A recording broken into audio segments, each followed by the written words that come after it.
Bismillahir Rahmanir Rahim. Alhamdulillahi Rabbil Alamin. Bamanan André. Koro bon fola. Ko chogodi. Bo amela tono. Dembeya. Bashiti dema. Torotei. Bo toroti. Ikakene. Ele to ajma ta ko joro de be. Gelea. Gelea be. Voilà. Go gelea de be. Go torotei yanga me gelea ba. Gelea ba. Voilà. Ni mo go gelea tanga ati faso kono. Oche. Voilà. Toroti nga gelea banga. Gelea banka. Gelea koni banka. Ala ya nogoba ala ga nogoya. Amina. Famo fana buku seke ka wili ka banka. Bo ko seku. Ote? Bismillah. Ayo jaranya blay. Akere kleflay. Oche kabi jumodo. Ote? Nodo. Onka anye fasel gafe sigala mzadu. Ouais. Oh. Donc wasi do temena. Kramago. Ko daga willa choko galama bidola. Ntalo ba fiku mufu. Ikungo mkomu yable. Komi mbe ikunga. Ika konyene wota. Uti kala ima. Allahu akbar. Ma kala choko ede bo kono. De da ko daga willa choko galama bidola. Galama fana ka baraketa o ka konyene wota o de. Kakona akona ga kala. Agakala. Nga mana ga choko. Galama bi do akono. Ayo. Ni I kala ko min bi kan. Ala kan gishi galama ki kan choko ga ho wore de tibulu. Ka dema ma ko nyina bo. Ko kala ne. O nga tska bolo nyewo. Ayo. Ubende. Ogoni. Hiyo akono ende. Ayo. Ka nyina bo. O kono ga fana mana ga choko. Ere ba kono ede ba nyina bo. Ayo. Bamanandre, chokoroba ko nyeti donita, mabe grima don. Muso koroba ya jabe ako doni bi kamunga wala seka griya hakefu. Community ngable itisu ko nye jonyo do. Eti sigite ka foko ni ko imbeta. Mumba kono. O de ba chenere do able. Allahu. Ni nye boro fale wa ako doni ga gri. Nga dare no munku o de ba do tigi jonjo agira hage ni o iti ko mi ngone so nye iti so chenere do oble e ko mi si hakila tafo ayo nga kuma do ni chente gele de ayo mi ma kono era o de biska chenfo amba ko jenu muye ko nyebi tuluma do ma to ko ma donde o fane jume o dan farabe tulu ni na chewo o tikenya ko nyebi tuluma do me ko ma to don nyina wa kono feno ma ferge jugo dola da fara do mandi de Allahu akbar seni feno kera nyona lube singa tunu nyona yi da fara fika do akono saka asido nganye ni ko hobi yile na kono itiga do nyela blinga foko mimbi fika adai neka namu ko fika do akono sade ni kodo sira hake do ma blay ni ma do awon sira shi do ne Allahu akbar afamu na bismillah ayo able biye janvier kalo kletan ani fly nam samba flani mugani woro on tanandondo fasiri bawe se woni fasiri gafu kono nam amna la frete fulo kuma baka nyefal do ke mugo ka siga fa mal so ko do la anga tal indépendant wala bi sanfe ala sementia ka foku kontra paramusu kiri baram bisina aklitani klitani flana duna oku general Bemba Musa Kita nyine ka foku jalabati do kulu fana ka wele ka nyine no ye general Jiye Daku ani general Able Kuluwali kulu fana ka wele ka nyine ngani koina Kenya ba ngafo Bafulabe no ku anka bamayele malike chakeda do no yisin dogi yisin stun krengran yana no na ko tiba Ibrahima Jawrai oku tasma dunu ka akayoro na kungo Bafulabe to nyumay oku cheni barka bwana kusube ablay nam ami do ala kan kisini ngana mo amin ala ka kisani ngana warema amin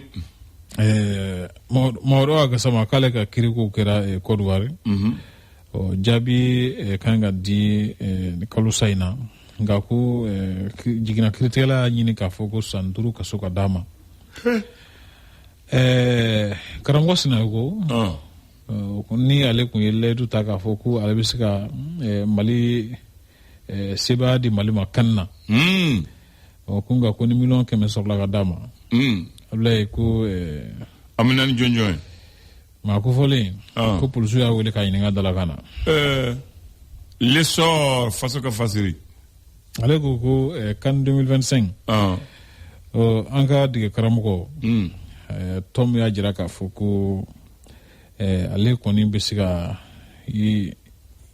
a ka balontannaw ye ale jigi fa ko n'i y'u ka balontan cogo lajɛ ko jigiyaba bɛ k'a fɔ ko sini ko an bɛ se ka ndɔrɔci kulu ɲumanba sɔrɔ Ablaye min yɛrɛ fana bɛ tali kɛ Sikaso sanfɛkalanso ni Segu sanfɛkalanso Ablaye ko a ko b'a la ka jigiyaw fa kosɛbɛ minfɛnjugu kɛlɛli hukumu kɔnɔna na ko cakɛda min b'a la ka ko kɛlɛ n'o ye OCS ye Ablaye k'u ye tɛgɛ da minfɛnjugu dɔw kan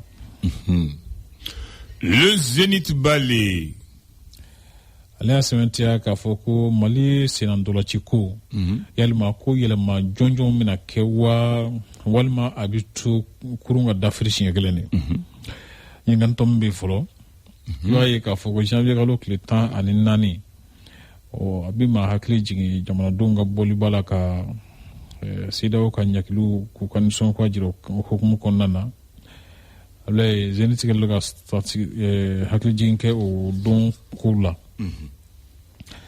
minnu ni olu ye baara bila ni u yɛrɛ ye minnu ye partant volontaire ye Ablaye ko sefa wari miliyari 9 bɛnkan de kɛra o kan ko yɛrɛ fana lahala hukumu kɔnɔna na ko hakililaw kɛn tɛ kelen ye o de ko tɛ yan le sursaut kumaɲɔgɔnya dɔw kan ka kɛ walasa ka sariya dɔ sigi sen kan ka politiki ko fɛsɛfɛsɛ n'o ye charte de parti politique Ablaye ko jamana ɲɛmaa Assimi Goïta ye layidu ta k'a fɔ ko a bɛna politiki ko sigi kala jɔnjɔn wɛrɛ kan kala jɛlen kan o kɔfɛ i b'a ye k'a fɔ ko Mamadu Awa Gasama ka kiiri jaabi kan ka bɔ janvier kalo tile 30 nata in min bɛ tali kɛ conseil économique social économique et culturel ɲɛmaa ye Yakuba Katile u ka lafasatɔn y'a jira k'a fɔ ko kabi Yakuba Katile nana ko a ye baarada in ɲɛda falen Ablaye ayiwa la sirène a sɛmɛntiya k'a fɔ ko Mali balontan yanga ka bon jaabi sɔrɔta ma Ablaye ko a ko fiɲɛ bɛ jɔn de la ɲininkali ɲuman ye dɛ mais a jaabi tɛ n bolo jaabi tɛ bolo jaabi tɛ ne yɛrɛ ni vaccine sulen nana n b'u ɲininka a jaabi t'olu yɛrɛ bolo u bɛ se k'u hakili la de fɔ ayiwa CNPM la Ablaye ko yuruku ni ŋanamu kasa bɛ yen Zénith mɔgɔw n'u donnen don a kasa la u kɛlen bɛ ka fasiri dɔ k'a ko kan ayiwa k'ale jɛ ni kasa dumanw ni kasa godo yuruku kɔni kasa man di dɛ n terikɛ d'accord yugu festival n y'a ta ko sabanan ye ko Fatumata Jawara mɔgɔw tun kɛlen don ka fɛn min kɛ bolokɔfɛ fɛn ye o jumɛn yugu dɔn ka filɛ yugu friperi o tɔgɔ la a tɔgɔ yɛrɛ de n b'a dɔn festival Friberi cɛma caman b'a dɔn dɛ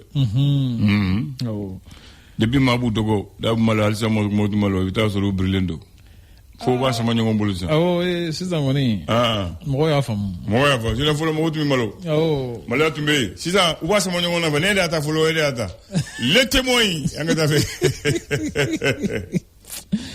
ANP la Ablaye ko san 2026 na ko kɛn bɛ ka fɛn caman boloda baara ko siratigɛ la i b'a ye k'a fɔ ko u ka kɛta kan ka bɛn 229 ma u jigi b'a kan ka baara kura 4,000 sigi sen kan ani ka kalanbulon 3,000 bɔɲɔgɔnko sigi sen kan tuguranko tɔgɔ la dɔgɔkun hukumu kɔnɔna na san laban hukumu kɔnɔna na i b'a ye k'a fɔ ko Musa Atayer ale sera ka mun kɛ ka ɲɛsin tuguranko ka lahalaw ma ale ko ɲɛfɔli kɛlen don ko la nɔ CMDT fana b'a la ka mɔnɔbɔ ka ɲɛsin samiya kura ma ko a laban bɛ sen na ale ɲɛdingɛ dun bɛ kɔn kasi ma ayiwa les échos b'a fɔ wele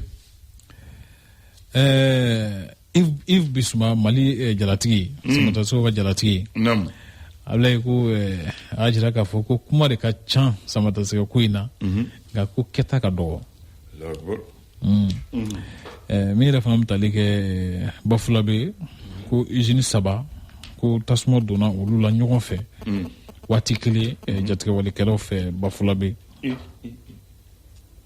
min tali kɛ Amerika jamana ɲɛmaaw ye Venezuela jamana ɲɛmɔgɔ ta ka taa n'a ye a bɛ ko kulu dɔw ye a jira k'u ka nisɔn ko a jira k'a fɔ ko ni bingani wale ka ɲɛsin Venezuela ma sɔgɔmada kunnafoni teli kumaba ye nin ye tabarikala Bamanan André an bɛ bi di ɲɔgɔn na bi ye 12 janvier don dɔ a bɛn kari de ma 12 janvier 1992 Musa bilen ko ko an ka sariya sunba ko o kan ka falen u b'a fɔ constitution ko constitution kura ka sigi o constitution kura ko démocratie kan ka sigi sen fɛ ko jamana mara tɛ se ka kɛ ni marifa ye tuguni ka fanga bosi n'i b'a fɛ ka jamana mara n'i ye jamanaden ye n'i ka sariya bɛɛ dafalen don i ka hakɛ bɛɛ bɛ yen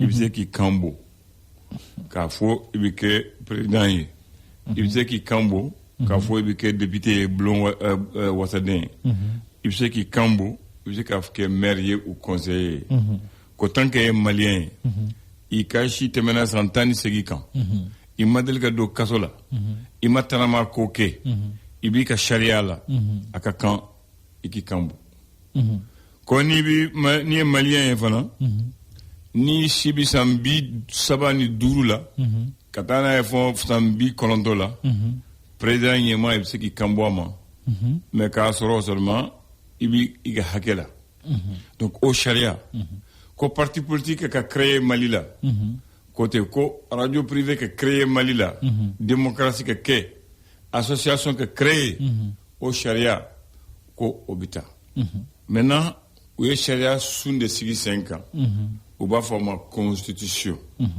mais sariya ko constitution tɛ ka to dɔ ba la abada ni jamanadenw a ma yiru la ka u ka fɛla fɔ anw sɔnna ou an ma sɔn référendum u b'a fɔ référendum donc Musa bilen ko constitution mun bɛ yen 74 constitution ko ɲɔngirila ko gouvernement mun bɛ yen o cira ko assemblée mun bɛ yen o dafirila ko CTSP bɛ jamana mara n'a y'a mara gouvernement kura bɛ sigi transition bɛ kɛ ko faso tuloma kura bɛ sigi sen fɛ n'o sigira sen kan ka ban ni constitution taara ka ban baara bɛ kɛ o n'o ye président kura bɛ ɲini i y'a faamu donc o b'o baara kɛra u ko o fana tɛ kɛ ne a tɛ kɛ jamanadenw ko dɛ ko jamanadenw bɛɛ de bɛ wele ko conférence nationale u ye jamanaden bɛɛ wele jamana bɛɛ ka ka na bon an b'a fɛ ka mun kɛ a y'a fɔ bɛɛ y'u ta fɔ u y'a fara ɲɔgɔn kan tɔmɔ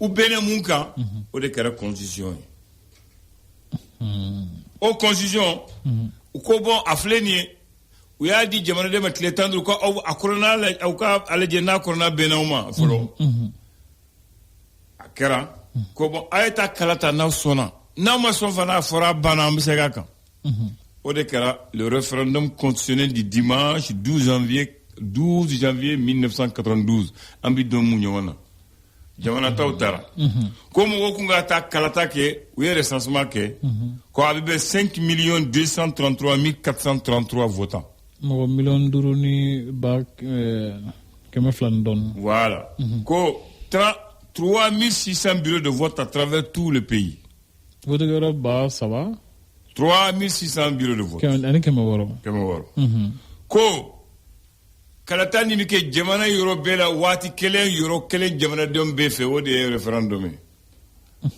ɲininkali fana ye kelen ye i sɔnna i ma sɔn a banna oui ou non bulletin fila de bɛ yen jɛma ni bilenman i sɔnna ou i ma sɔn jɛma bilenman ou jɛma ni finman jɛma i sɔnna voilà ko k'a ta kɛra ko y a eu un taux de participation de 43,50% avec un oui de 98,35%. kɛmɛ jatila mɔgɔ 43 taara kala ta minnu sɔnna o bɛna mɔgɔ kɛmɛ jatila 98 ani murubuni 35. Au Kenya le 12 janvier, le mardi 25 février 92, le lieutenant-colonel Amadou Toumani Touré, président du CEDEAO, a bolono blala ko jamanadenw sɔnna ne fana sɔnna o de la constitution de février 1992. Ka taa février 92 la fo 2023 o de b'an mara. Coup d'état wɛrɛ de nana u ko an ka falen Assimi ye do kura sigi a y'a d'a ma an y'o voté le 18 juin ni hakili b'a la ko mɔgɔw sɔnna le 22 juillet Assimi y'a bolo bila la ko o de kan ka kɛ an ka sariya ye o de kan ka jamana mara mais problème bɛ yɔrɔ min na jamana a bɛ jamana mara charte bɛ jamana mara a kɛra fila ye jɔn de bɛ jamana mara ne t'o dɔn fo ni y'a fɔ ne parce que u b'a fɔ vie la charte vie la constitution alors que ko n'o votera ni jamanadenw sɔnna dɔrɔn o de bɛ kɛ sariya sunba ye o fana tɛ se ka sariya o tɛ se ka jamana mara ka sɔrɔ élection ma kɛ o n terikɛ ayiwa constitution tɛ se ka jamana mara ka sɔrɔ élection ma kɛ o ayiwa ne kɔni t'o dɔn parce que n'i ko constitution ka jamana mara sisan fo ka sɔrɔ élection ma kɛ an terikɛ n t'o kɛ cogo dɔ la d'accord an ka constitution fɔlɔ o ye constitution de 59 an ye hɔrɔnya ta 60 u y'a reconduit filanan 2 juin 74 sabanan o de ye 12 juillet 92 nanina an b'o de la fɔlɔ an b'o de kɔnɔ a k'a dɔ b'a la bɛɛ k'i yɛrɛ sɔrɔ o ma don ba la fɔlɔ ayiwa a bɛ ba la de parce qu'on dit vie la constitution vie la charte o de fɔ de a fana fɔra charte kɔnɔ ko ni charte ni constitution ɲɔgɔn sɔsɔ ko charte ta de bɛ taa dɛ non constitution kɔrɔ la u y'a yɛlɛma ko constitution de bɛ taa mais hali sisan u ɲɔgɔn fɔrɔki a kan bɛn le flash. Le flash d'information avec la rédaction de Clédou Info.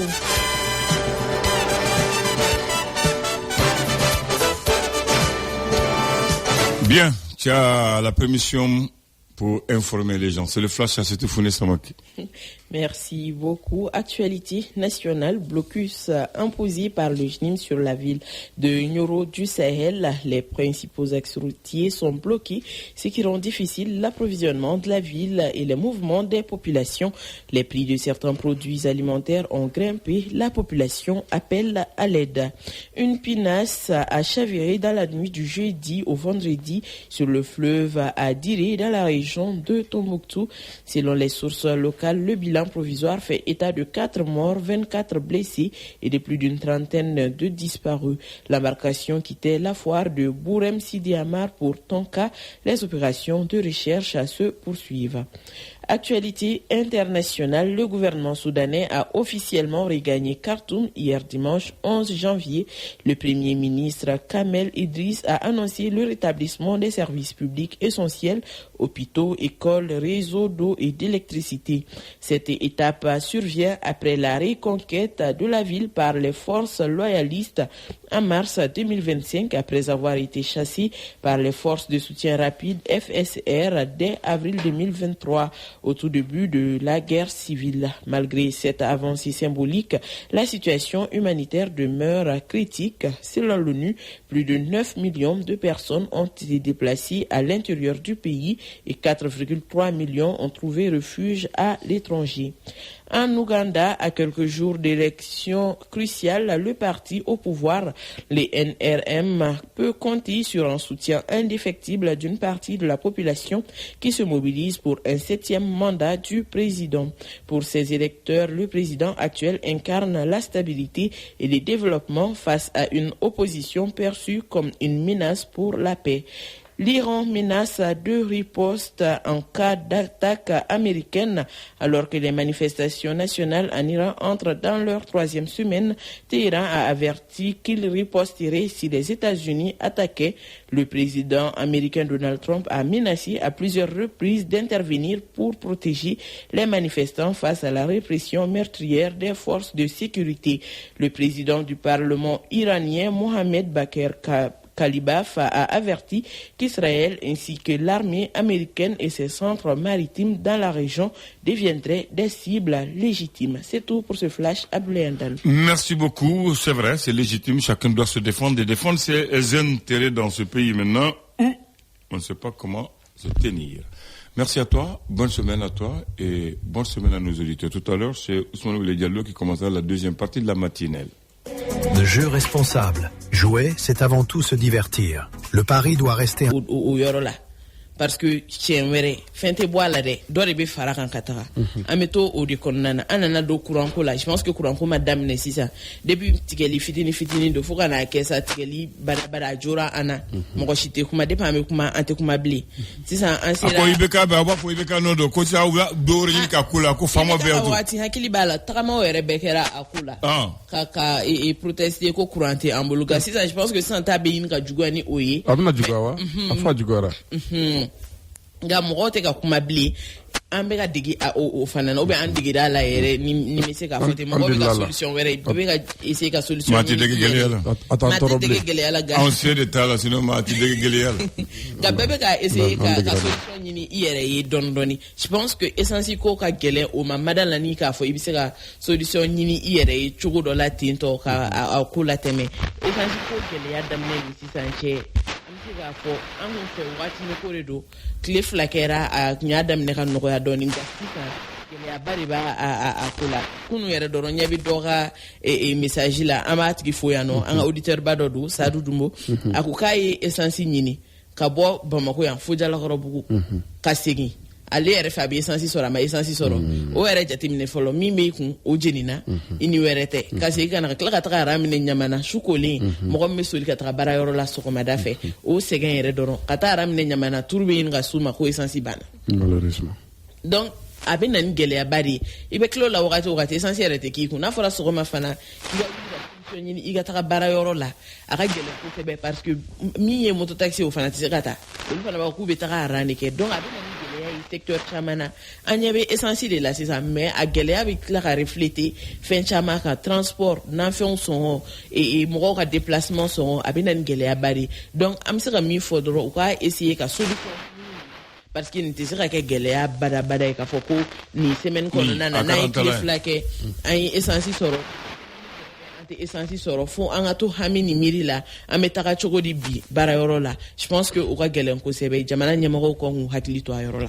ayiwa Abdoulaye Asetu y'a fɔ cogo min d'abord an b'a fɔ malheureusement crise in seginna ka na a juguyara nin dɔgɔkun laban in kɔnɔ d'abord explication fɔlɔ min n'an b'o di n'o ye kunnafoni ye o de ye k'a fɔ an ka ravitaillement fanba bɛ ka kɛ yɔrɔ bi n'o ye Côte d'Ivoire ye olu tun kɛlen don ka datuguli kɛ donc san o san k'a daminɛ décembre kalo tile 25 Noël la kata c'est-à-dire la dernière semaine de décembre baratin voyez ou be baraworo ka l'interne bon ça c'est administration yɛrɛ kɔnɔ donc o la citerne foyi ma boyan d'abord kata yɛrɛ mina kata carburant ɲini kana parce que information bɛɛ tɛ fɛn min kalama donc au vide la pendant que o waati duna stock min b'an bolo a bɛ ka consommer donc an b'o nɔ ye jagoya an ka nin situation na mais o tɛ excusé o kɔni ye kunnafoni ye mais o b'a la o sen b'a la voilà je pense mais que depuis ɲan'o ka kɛ an y'a ye depuis carburant ko in tun wulila an bɛ laɲini min nɔfɛ carburant sɔrɔli yɛrɛ yɛrɛ la an ma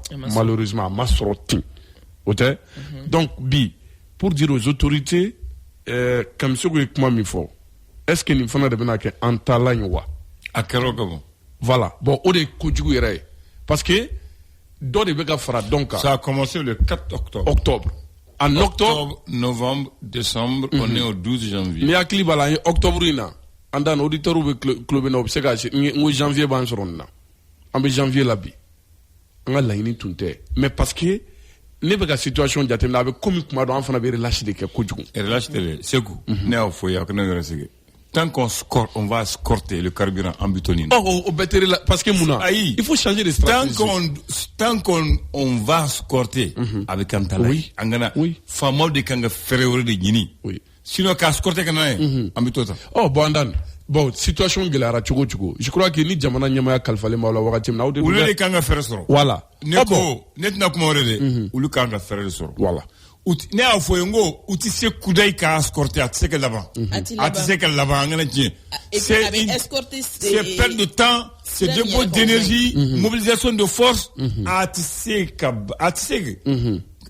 mago bɛ fɛn mun na kudayi don o don san o san kalo o kalo u tɛ se waati t'a la an kana ɲɔgɔn nɛgɛ fɛɛrɛ wɛrɛ de kɛ ɲini n'an ma fɛɛrɛ ɲini aw bɛ siran mun ye ne y'a fɔ ye depuis a daminɛ wa a bɛ kɛ kurankolonda t'a la an bɛna tɔ ni pɔnpɔ la walayi kulu ni kunnasiri ne y'aran ye fo n dusu non Andane malheureusement ce week-end encore a kɛra komi ngo ni y'aran ye fo n dusu cɛ Bamakɔ ka activité bila la bɛɛ b'a dɔn dugu mana jɛ sɔgɔmada joona joona i b'a sɔrɔ station caman bɛ yen olu ma baara daminɛ garan bɛ station na n'i bɛ ka na yan troisième pont yɛrɛ fɛ Bakaribugu yɔrɔ la aran bɛ mɔgɔw jɔlen don station kɔnɔ mobiliw jɔjɔlen i b'a dɔn nin bɛɛ kɔni tɛna a jɔ yen ten tɔ k'u tɛ taa baara la tant qu'on escorte les convois, c'est pas la solution.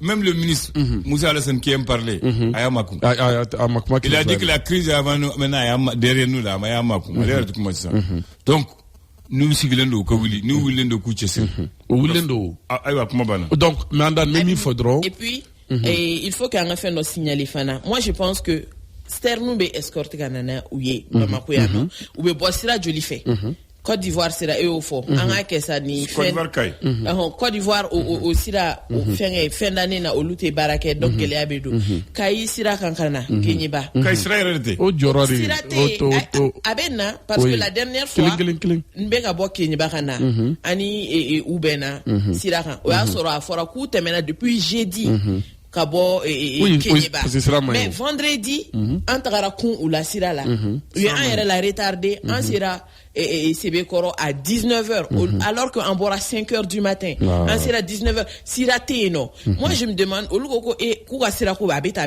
non mais no ya soro ni essence ko gele na citerni joli keme biduru ou beteme ni sira kele ni fait o tiene do o ma ke sababu ye ka o glani ko do bala ne ma ye ko mena ke kum na fo ku bena o sira glan il faut que o luka clé joli de ke citerni bébé citerni taka chogo do ngo do ni bala folo citerni fale beba rabi abe boli chogo ya mina na fara ko o keme biduru o luka tukutuku nyokona o mo ka o lu sui beba do amano en clara kana ka teme o la sibe ko ka so halu ma se kasaro OK voilà donc pour dire que Andane bien meilleur nos autorités amba udeli amba ñini aw fe bini flanda nal kuran ko nete jazi tuaka bien encore c'est d'actualité bi jamana de mago be kurana andana be ñena bo chogomina o kala ja pour que jamana de mi sega sulaji chogomi ne muñunte fla kuma merci aux populations pour la résilience Andane c'est le mot appliqué par nos autorités résilience b abla Andane ko hakabe fali kusama akaba la de voilà bi am yoromi il va faut l'écouter ça ben tout faut hakabe fali kusama voilà oh mais il tourmente au décembre ka be ba là wa ko kurango me on est fait on te casse de ayo d'accord Mamadou Boire, ça je laisse avec Kassetou, elle est mieux placée que nous. La dernière fois, elle dit qu'on est mieux placé. Ce sujet-là, tu es mieux placé que nous. Voilà. Comment ça? Le harcèlement sexuel. Pourquoi harcèlement? Le sexuel fera c'est ça. Donc, non, Nyamne. Andane, donc ma bana arrêt ko mi expliquer je pense que au dedans il y a mon défaut. Je crois que va faire le gars Mbamana n'a pas voulu dire quoi vous faites donc au segrément. Muso tara bara ñini fe bu fe mu jumeli segrément ni harcèlement. Andane baro kali bete harcèlement ça. C'est ça. Co directeur ndo. Angana ñongo négocier go. Asidu ba do ibado ne ba do mo mu mala men ba don. Bara ka gele chema sisa. Ni muso ni montara chenu unye muso tanade. Donc il faut que faut le foyer. Non bi bara dima. Donc il faut monnayer le travail. Non, ni chelo ba fo kana ni wori. Ni muso do ba fo ka tafu bolodi. Avec tami, ambitami. Voilà, aba fait ko de faux. Ah c'est tout. Comme il muso ya mba to ibolo. Ouais. On va essayer ka doni fo na. Essayer de ibin fo. On va essayer ka doni di fo ni na sisa non. Mais je pense que ay kuma mi fo bi soni kanga siga kan ere ku sebe parce que comme do ate dogo la blé ere do ere te ka ke kojugu ye blé alors que ala ananga tabia parce que faut tu boire c'est ça ananga tabia o teta mais akoni me ka ke anga jamana konnana je pense que terme do balo ba fama ko sextorsion ou à Nazara voilà en français on dit harcèlement sexuel non andani jour fin donc N'i y'a ta k'a jate minɛ yɛrɛ an bɛ fɛn dɔ kan k'a kɛlɛ kuma bɛɛ corruption nin bɛ jate hali corruption. Mais ça c'est la forme la corruption la plus active. Ah bon? C'est ça. Donc an k'a jate minɛ ko ɲɛnɛman tɛ n'a fɔra ko e ka baara a tigi ka connaissance. Par exemple, et tagara mɔgɔ fila ka taa muso fila olu tagara u y'u ka dossier déposé. Tout le monde sait que ko ma bonya e ma kosɛbɛ elle a la capacité ka fɛn baara min bɛ yen nɔ ka o kɛ. Elle a les compétences techniques nécessaires. Ka o baara kɛ mais dɔ in elle peut-être elle a la beauté physique ou bien fɛn ninnu dɔ o b'a la o de bɛ e intéressé e ye nin jɛ poste la ka taga di dɔ in ma. Hali t'a intéressé dɛ parce que n'o y'a cédé. Ni e mago ɲɛna i bɛ tila k'o labila o. Ça va être un éternel recommencement. Donc, et bon labla, et puis là, ainsi de suite, à tes là-bas, et puis et généralement, moi je dis à chaque fois, il va sortir en balmaget chamambé, non, on va faire, ne moussote baraka, ma chamane besira au modèle, nous, parce que va faire qu'on y t'a barayoro là, ni walea, nous betara mousso, segere, mais John Baké. En balmaka au redo. Allez, non, pas forcément aller, pas forcément aller. Olu yɛrɛ de ka jugu a ma. Bon ni cɛ bɛ bila minɛn kelen kɔnɔ yan. Oui. Bamananw kɔni ye mun kɛ cɛ ta la i b'a sɔrɔ a kɛra sara i ta la. A kɔni bɛ sara i ta la. C'est pas que e t'i ta to so k'e b'a kɛ mɔgɔ wɛrɛ ta la ko Ala yɛrɛ bɛ bɔ e kɔkɔrɔ ka e ta fana livrer. Donc n'i miiri olu dɔw ma kɛ i kan ka dɔn balimamuso b'e bolo denmuso b'e bolo furumuso b'e bolo. Donc an tagala ye ɲɔgɔn ye an k'a jate minɛ baara man ka falen ou bien ka baara di mɔgɔ ma nin condition sugu ninnu na an k'a bɔ an taabolo la ɲuman tɛ. Bon, je crois que Assetou i ye caman fɔ a la mais ni phénomène ni malheureusement hali bi punition de tɛ ka kɛ a la, c'est-à-dire sanction de tɛ ka ta. Non, souvent aussi souvent les femmes ont honte de nos. Mais aujourd'hui pourquoi avoir honte? Aujourd'hui, t'as la Bibina, quand on fait qu'on est en 2026, pour avancer les nous, comment on peut faire? Après que al emi beka kuma fo, avec elle est son afo parce que il va maluya, il va faut moro biga bolongan tamasere di folo. Ama famille halibi. Donc ami sera muneke pour que ka moro bla ni asku kera ou kuma. Andanko kuma ka taga plainte déposée pour que nyangili ka. Justement, Andanko c'est la forme de corruption la plus active. Donc ni code de tu sais qu'aujourd'hui il faut c'est un phénomène de l'administration malheureusement même entre secrétaire et patron à Tchaman voilà j'ai vu le combat j'ai dit patron Sungrudo parce que patron Sungrudo tout le monde dit comme ça dans le service donc est-ce que ni heré est-ce que est-ce que ni heré ayi heré ni heré ko yo toy parce que nango ambe do belo de débat wore mais est-ce que odugura amadoko merci donc là-haut et mungero là foi pour dire que biabe yoro ma dugulen tewu amase ninga ta nyefo mais dugulen te patron be dugo ni débat non mais il va se les jeunes filles se vantent pour eux c'est un mérite mais les femmes mariées elles ne se vantent pas et mandan mena min fie do be nyala ba chela kaola muso chama fana bo comportemental ça c'est une réalité hein qui perdent en fait des opportunités comme ça justement. Parce que au lieu non c'est malheureux généralement il va se rabe former ma et avec anika parce que karsa sunguru de do amaluate aller là voilà donc aller ba ke mo be boa kalama aller te tara dénoncer mais chama be no munu ta kuma foere il va se relever bama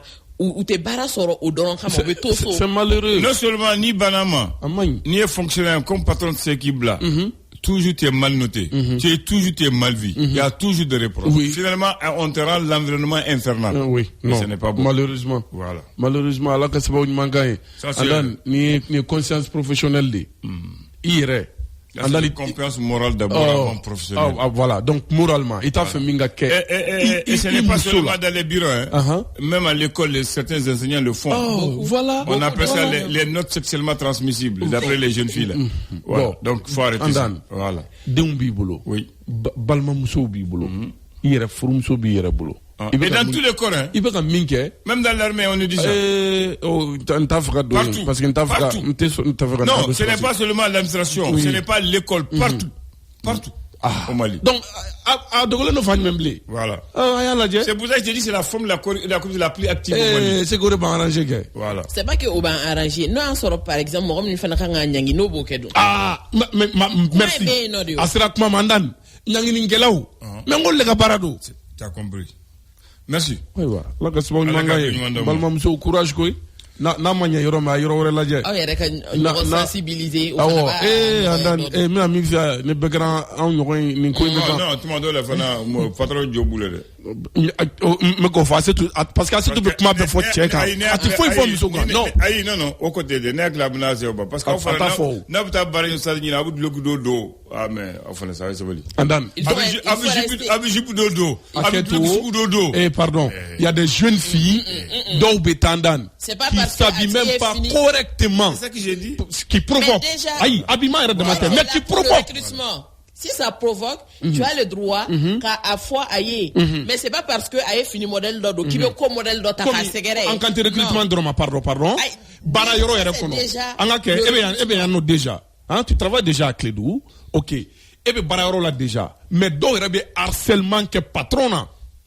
Muso dɔw bɛ patron yɛrɛ harcelé. Conseil de discipline B, ressources humaines B, c'est pour cela. Voilà. N'a kɛra n'a ma bɛn i ma, a b'a dénoncer. Une solution bɛ sɔrɔ la. Mais k'a fɔ ko parce que a tigi ni fini ta k'a dɔn, il faut que i b'a harceler o fana ma fɔ. Dɔ in fɛnɛ o ye Asetu pardon. Ni muso y'i harceler e patron ye. Tu peux la dénoncer. C'est ton plein droit. I tilala wa? Ni kɔkɔ ma pɛrɛn basati don. I tilala wa? Donc pour dire. I bɛ hakɛ to mɔgɔw ka hakɛ to. mɔgɔw ka hakɛ to dɛ. patron min ye to patron jatɔ ɲini k'a la a b'a minɛ. Voilà donc n b'a fɛ ka min f'i ye provocation na généralement ne muso ye cɛ ɲini muso dɛsɛ man d'a la n m'o yɔrɔ f'i ye fana. o kɔni. c'est une réalité qui est là. o ye muso kɛcogoya ye. donc maro intégrité ko in to yen sa. intégrité ko in to yen i kana fɛn bɛɛ fɛnɛ kɛ cɛ ye sa. intégrité. ayi non n bɛ fɛn kelen fɔ ye dɛ. C'est l'homme qui te parle maintenant. Justement, Arabadon.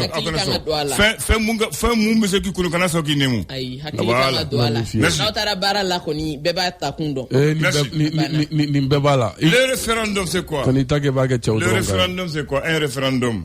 Référendum. Oui, bismillah. C'est le vote le plus direct de l'ensemble des populations d'un pays ou d'une communauté ou d'une collectivité. Voilà. Et le référendum, c'est le seul vote qui se passe ensemble sur l'ensemble du territoire pour l'ensemble des populations sur un seul et unique sujet. Oui. Et le référendum est caractérisé par un oui ou non. Oui, non. Il n'y a pas autre chose, c'est oui ou non. Voilà. Oui ou non. Et généralement, c'est une proposition de politique ou de législative envers les populations pour approuver une décision. Voilà. Maintenant, pourquoi je te parle du référendum? Parce que ça, le 12 janvier, c'était un dimanche, 1992, il y a le référendum constitutionnel de la démocratie, 5 233 433 inscrits, 3 600 bureaux de vote à travers le Mali, un taux de participation de 43,50%, un oui de 98,35% les votants. Et on se prononce contre la constitution qu'on appelle désormais la constitution du 25 février 92. C'était le 12 janvier qu'on a voté. Et après le résultat, c'est le mardi 25 février 92 qu'Amadou Toumani Touré a apposé sa signature. C'est cette constitution qui est allée pendant 30 ans. La nouvelle constitution, c'est celle du 18 juin 2023 qui a été promulguée le 22 juillet par Assimi Goïta. Avant ça, il y avait la constitution de 74. Avant 74, il y avait la constitution de 1960. Voici les constitutions du Mali. Alors, on dit le seul mauvais choix, c'est le fait de ne pas choisir. Ah. Ça, c'est le mot du jour. La pensée.